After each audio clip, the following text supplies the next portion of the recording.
Hello all, welcome to అర్నాస్ magazine. ఈరోజు recipe కరివేపాకు రైస్ అండి. ఎంతో హెల్దీ కరివేపాకు రైస్ మనం టిఫిన్ బాక్స్లోకి తినచ్చు, లేదంటే ఎలా అన్నా సరే తినచ్చు, డిన్నర్లోకి, బ్రేక్ఫాస్ట్లోకి కూడా. ముందైతే మనం కరివేపాకు రైస్ కోసం రైస్ మనం కుక్ చేసుకోవాలి. 1 గ్లాస్ రైస్ వేసాను. నేను ఇది వాష్ చేసుకొని కుక్కర్లో పెట్టుకుంటాను. ఇది కడుక్కున్న తర్వాత రైస్ 1:2 వాటర్ వేసి స్టీమ్ చేసుకోవాలి. గ్లాస్కి 2 గ్లాసులు వాటర్ వేసి 3 to 4 విజిల్స్ పెట్టి ఉడికించుకోవాలి. కుక్కర్ స్టవ్ మీద పెట్టా. కరివేపాకు చెట్టు ఉంది, తెంపుకుందాం.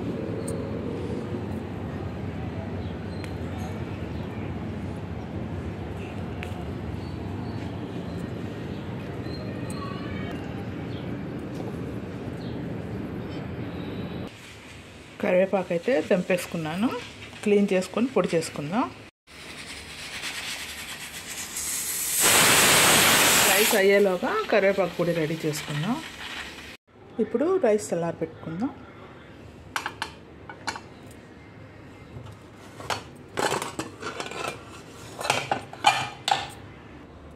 ఇది అయ్యేలోగా మనం ప్యాన్ వేడి చేసి పోపని వెలిగించుకుందాం.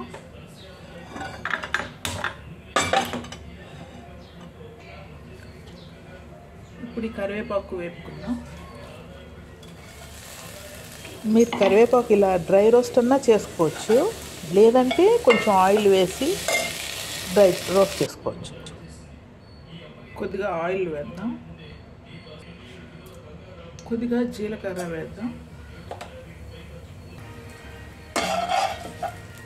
ఇప్పుడు ఈ కరివేపాకు కూడా వేసేద్దాం. అలాగే కొంచెం వెల్లుల్లి రెబ్బలు కూడా వేసుకుందాం.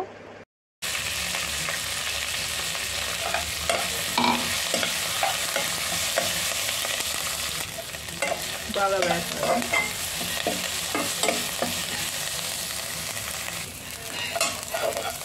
ఇది బాగా వేగిన తర్వాత స్టవ్ ఆఫ్ చేసుకోవాలి. ఇప్పుడు ఇది మిక్సీ జార్లో వేసుకొని పొడి చేసుకోవాలి. గ్రైండ్ చేసుకుందాం. స్టవ్ వెలిగించుకుందాం.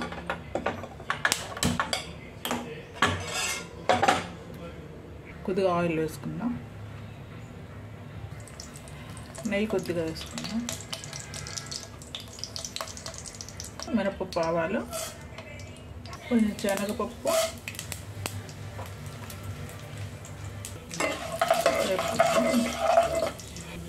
పల్లీలు 1 కప్పు,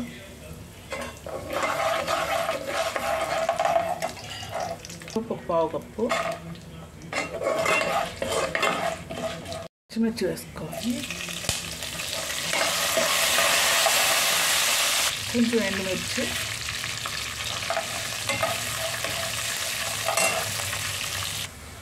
సాల్ట్ 1 టీ స్పూన్ వేసుకుందాం. పసుపు 1/2 టీ స్పూన్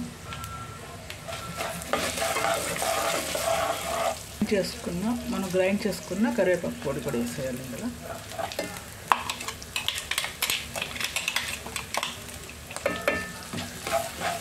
బాగా వేసుకోవాలి. ఇప్పుడు ఇందులో ఉడికించి పెట్టుకున్న అన్నం ఇందులో వేసేసుకోవాలి.